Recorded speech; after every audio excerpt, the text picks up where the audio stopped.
In last week's episode, the school fee structure was finally agreed upon. This term, 7,000. Next term, 4,600. Juliet introduced the girls to biodegradable marker pads, and Moses turned up the pressure on his workers to try and meet his deadlines.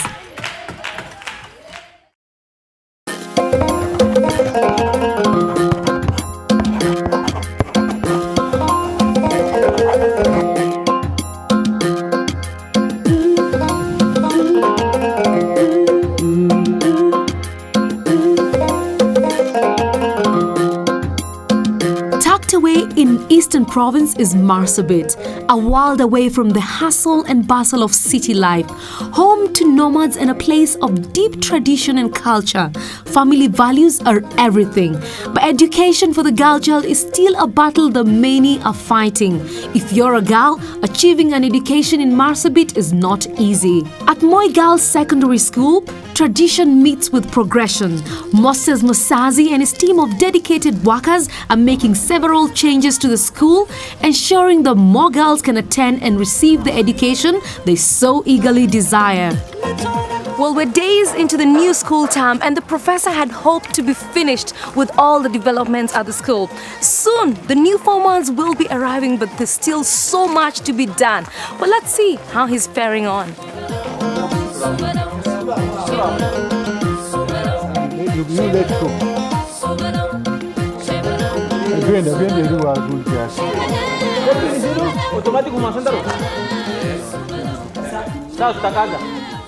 The dispute is simple. What is the depth of the tank and how do you measure it? And I was saying the simplest way is to have something horizontal and measure from it to the bottom of the pit. That's it. And the others were thinking otherwise, but I think I've won. He has shown us how to cover the top of the tank. We were measuring the center of the tank with the main center beam, which is a pipe. We're trying to check the height of the pipe with the height of the tank, so that when we are going to put the main beam across, it will not get the difference. As news of the professor's new economical methods of building spreads around the province, local contractors are keen to visit the school and learn more from him. It's done.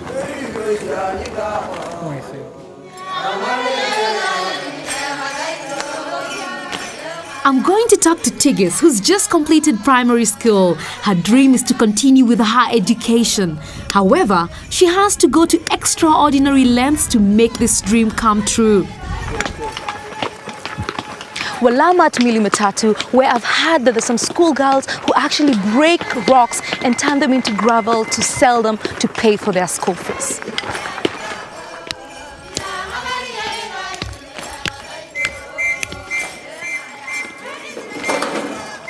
Habari.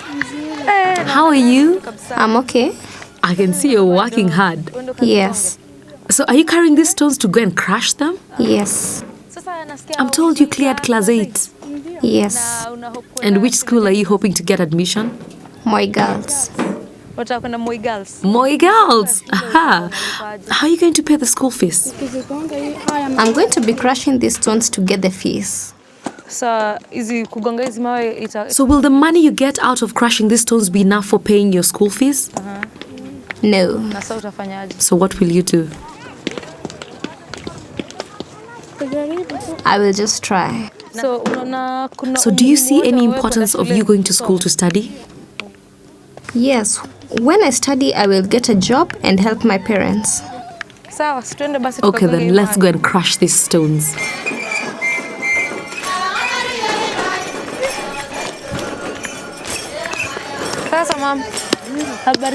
Hello, Mom. How are you today? Now, Tigis tells me that she really wants to learn. What do you think is the importance of educating a girl? They remember their parents, isn't it? And how are you going to get the school fees?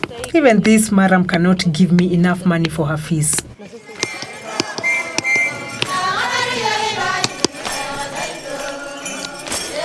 I went on to talk to Juliet, who was forced to leave school due to lack of funds. She desperately wants to return, and just like Tigis, is working hard to raise the fees. Na sasa ukirudi and now when you go back to school, how are you going to pay the fees? I will still crush these stones with my mom to get money for school fees. How much of these stones do you crush per day? We crush like 1 ton. 1 wheelbarrow of this maram goes for about 100 bob. And how does the community feel about a girl being educated? The community hasn't realized the importance of girls going to school. We feel so bad because it's only the men who are given the opportunity and all the jobs are for them, none for the girls. We are left behind. So when you finish school, what would you like to be? I would like to be a lawyer. Why a lawyer? I just love it. And you, mom, what was your dream? What? Dream? When you were growing up, what was your dream? What did you want to be? Our dream. When you are married, you just say in the manyata. There was no other dream or thinking about any other thing. That was the only dream? Yes, that was the only dream.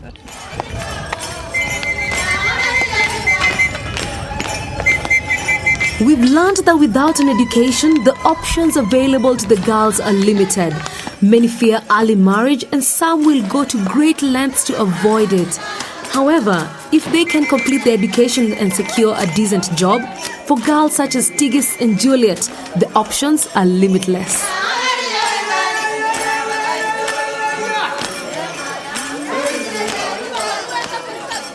Being forced to marry young is a major concern for these girls, and have made this the subject for this year's school play. Let's find out exactly how they're getting on.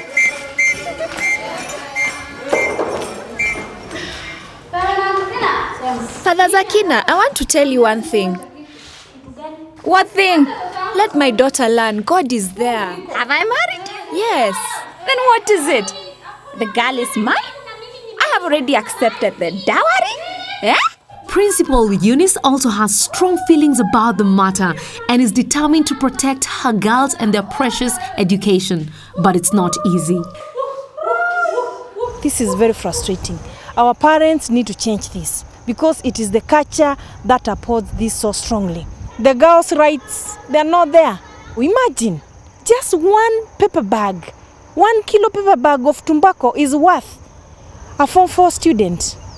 I don't believe in this. And I've told them if anybody takes them by force, let them come to me. Then I can be able to assist them.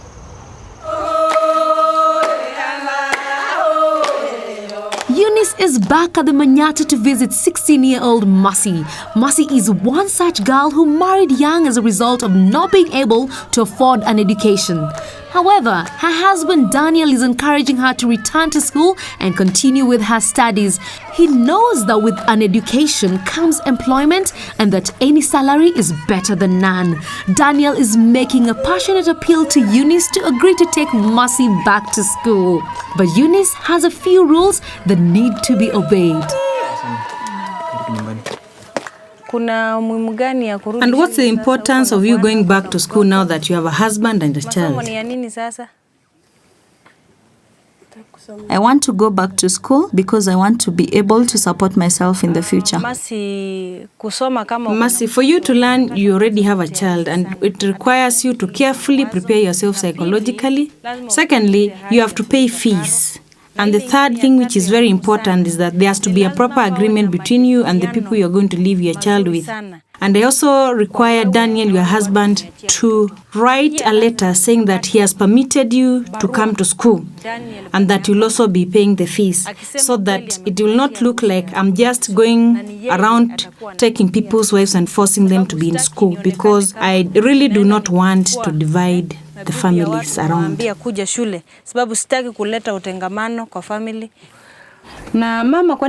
you, mom, why do you seem to like education so much that you even want your daughter-in-law to go back to school?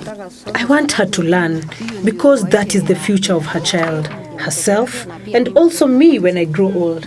Daniel is a young man who has married off a school dropout, a nice school dropout. And why the wife had to drop out of school was because of fees. And this is very typical of the girls who drop out of school. Mercy is only 16 years old and she has a baby. If Mercy was still in school, I'm sure she would not be married.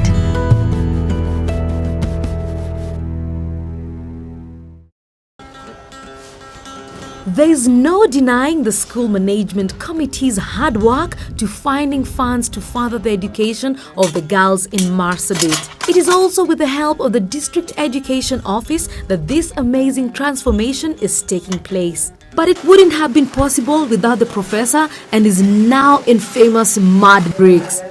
These mud bricks are essential for reducing the cost of building work, but a local builder was not convinced about the mud bricks at first. I expected when the rain comes, it might have gone down. But now when I came recently, I checked on it after the rains. I see it is still strong and stable. Moses' technology has brought something new to this district. Most of us, we are thinking of buying the machine, making the blocks and even selling to people or build for ourselves. The prof wanted to show me how the nearly completed classroom was shaping up, and I wanted to check out whether his bricks really were as strong as he said they were. Okay. Yeah. Strong. I tell you, people have come and knocked this wall many times. And I say, hey, see whether it will fall. No, it's not going away.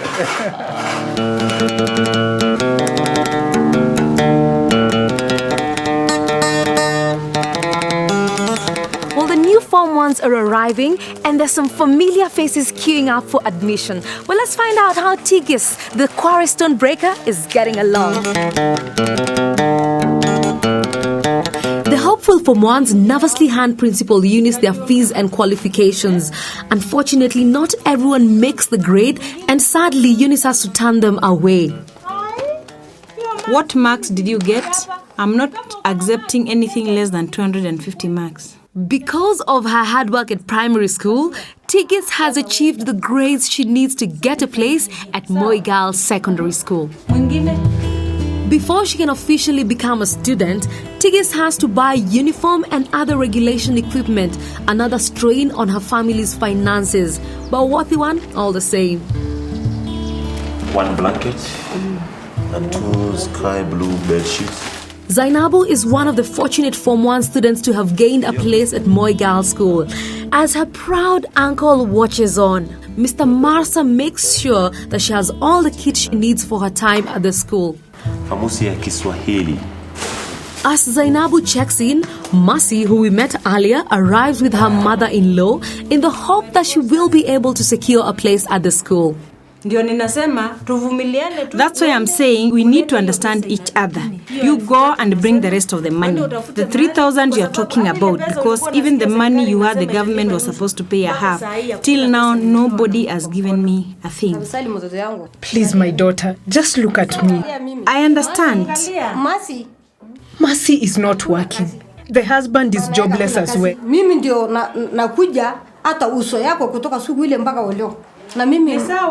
I understand, but we are not the only ones who are unemployed. Even the other parents in Marsabit are jobless. But for now, just excuse me. Try and get a loan from someone so that you can have the 3,000 shillings. Then you come back. So what have you guys agreed? Despite what Mercy's mother-in-law thought, secondary education for boarders is not completely free. She has to find at least 3,000 shillings if Mercy is to continue with her education. When we gave them the admission letters, the assumption was that they'll be able to pay half.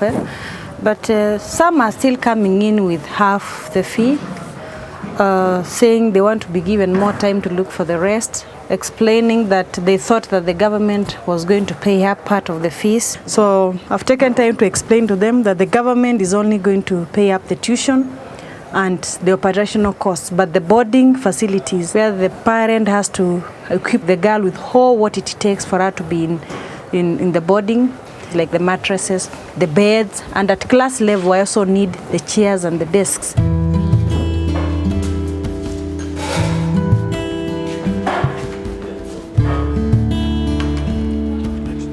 Zainabu, are you happy to be part of Moi Girls Secondary School? Yes, I'm happy more than I have ever been happy.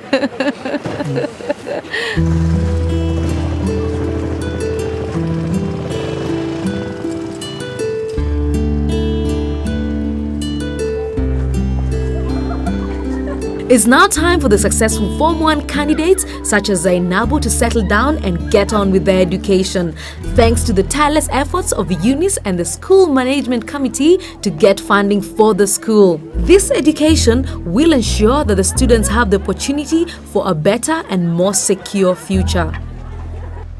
The prof and his team have been working tirelessly to complete the work at the school, and it looks as if there might finally be light at the end of the tunnel. I asked him how he caught up with the deadlines. We've caught up with it by increasing the workforce. We are just doing the finishing touches now.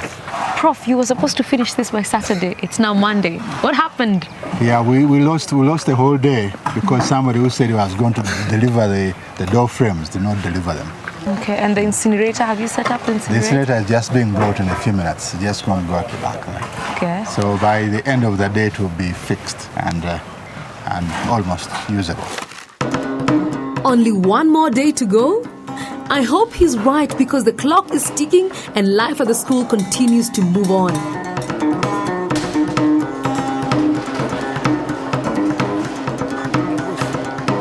As if the professor hasn't got enough on his plates, now Eunice wants to make the most of his talents and has plans for a new bathroom. So what are we doing here now? Here. You're trying to see where we could have the bathrooms. So you're getting new bathrooms? Yeah, we're getting new bathrooms with the new low-cost bricks. We could be able to do a bathroom with around 200,000. And so why now? Why have we decided to do a bathroom? Well, I'm expecting 90 more girls, just like I told you. When you get opportunities, you grasp them rightly so that, you can make some change that is noticeable, from the water to the toilets and to the bathrooms. And I'm sure maybe something else is also going to come up. A better environment for the girls, then better performance, and then, of course, better life, hopefully. Eunice is determined to make the most of every opportunity that will improve the lives of her girls, even if it means more work for the prof. With the new demands on his schedule, Moses needs all hands on deck, and even the girls get involved in building the new bathroom. We must have a good bathroom. So that is extra work beyond what we expected, and they require bricks urgently, and they must be dry enough for them to be used. Now, with two men working on the machine, there's no way that we could make all the bricks in the given time. So whenever I can, I come and assist them, and that's the only reason I've come in to step in here. Even though Eunice's request for a bathroom is putting pressure on the prof, he has one thing less to worry about. As soon as the incinerator is put in place, the latrines will be finished, and finally the girls are able to view their new toilets. Their excitement makes all the prof's hard work worthwhile. Clean. Very nice. Very nice again. This one is for the incinerator. But you can even also help yourself. Yes, but this is meant purposely for the deposition of the parts.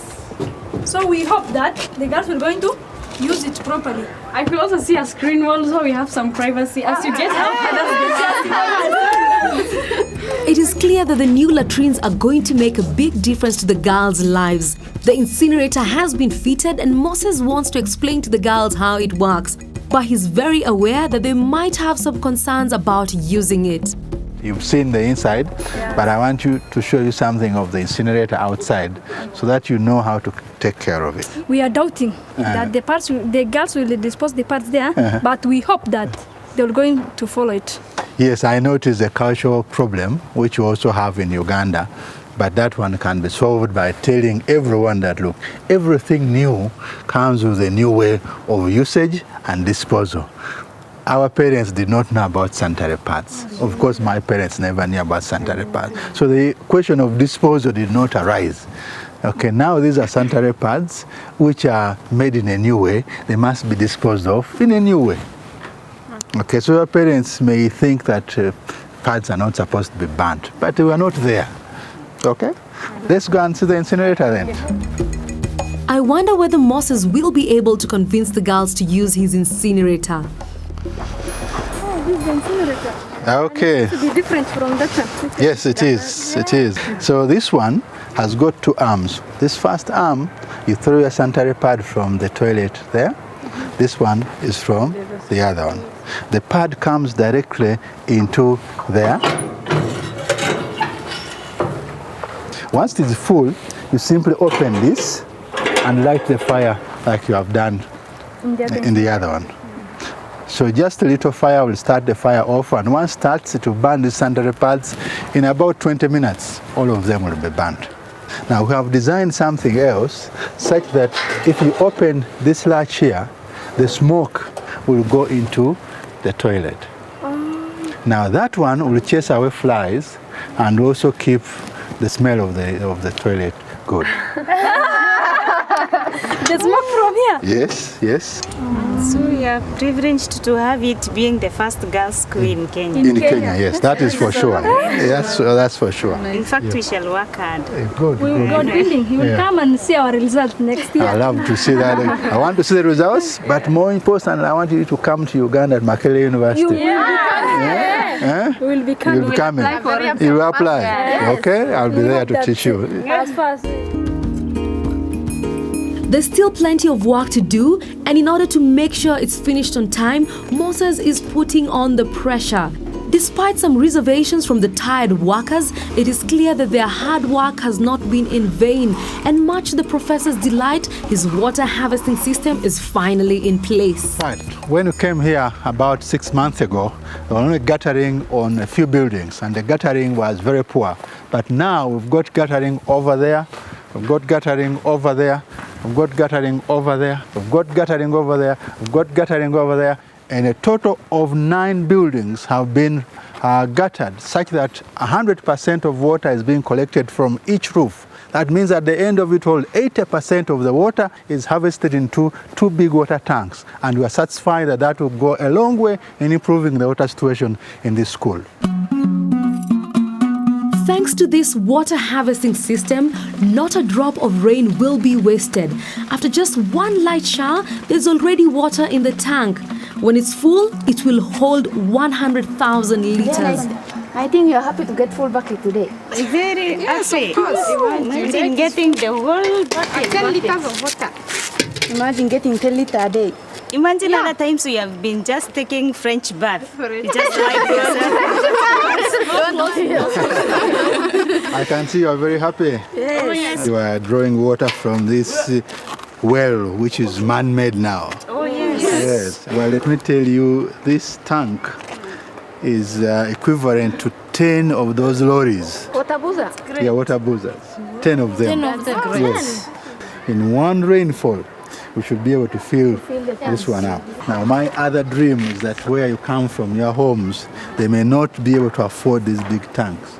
But the technology is so simple, you should be able to make smaller tanks in also your own homes.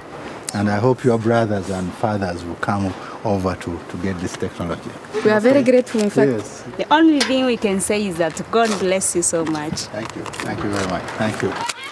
Previously, the girls only had 10 liters a week to do all their washing and cleaning.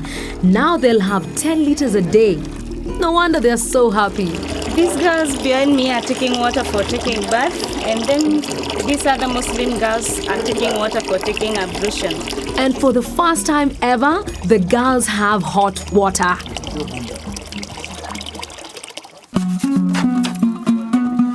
Work on the bathroom continues at great speed with a lot of attention being paid to detail. And finally, the work on the new classroom is complete. The prof proudly shows Principal Eunice around. Right, this is your new classroom. And I'm glad to say that it's the first one of its kind in Marsabit. And you should be able to do everything that the girls need to do for their education. Yes. I'm sure the girls will enjoy being here and possibly even work more harder. It's thanks to Eunice, through the help of the Ministry of Education that all this work has taken place. The girls of Moi School in Marsabit are very lucky to have a school management committee that is so committed to giving the very best education possible. Well, the Moi Girls Drama Club have a play lined up for us. Now let's find out what they have to say about girl issues. Before you, part of Moi Girls Secondary School, ready to present to you a play entitled Let the Girl Be Educated. We hope you are going to enjoy it. Welcome. My friend, let me tell you. Please tell me. I'm here for your help. My parents, my own parents. Please be patient, my friend. Please, instead of marrying me off, marry me off? Oh my good God. When will this fate ever let me achieve my goals to go university and to save my people? So, you know this is the December holiday. What I urge you is that if you go home, don't go and color the towns. Wait. You get serious. Just look at me, huh? How do I look, man? You are okay, man. This one. You are pretending. Yeah, you're mine. Don't touch me. Don't touch me. You're going to be mine.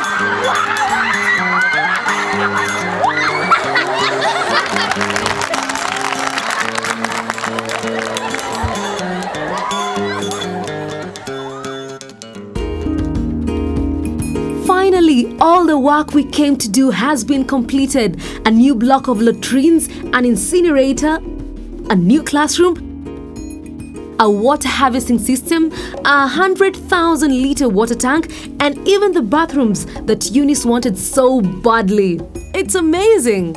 Wow. There are 6 on this side and 6 on the other side. This is one great thing that has happened. And I'm so excited. I can't wait to see them starting to use them. That's it. I'm dusting off my clothes. Now, Moi Girls School Marsabit has been given a facelift thanks to Professor's new technology that actually helps cut the cost of building by up to 50%. Now, you too can do that to your school.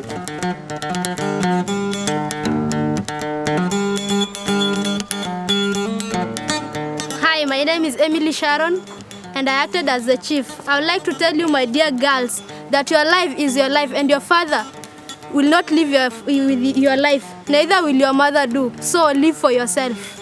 So, as an Englishman say, education is the flower and the seed of development. Remember that a girl without education is just like a river without a source. There is a saying that goes, for every man's success, there must be a woman behind. And remember, it's a woman who has education. For the parents, we are requesting that you allow us girls to get education so that we can bring more development. Thank you.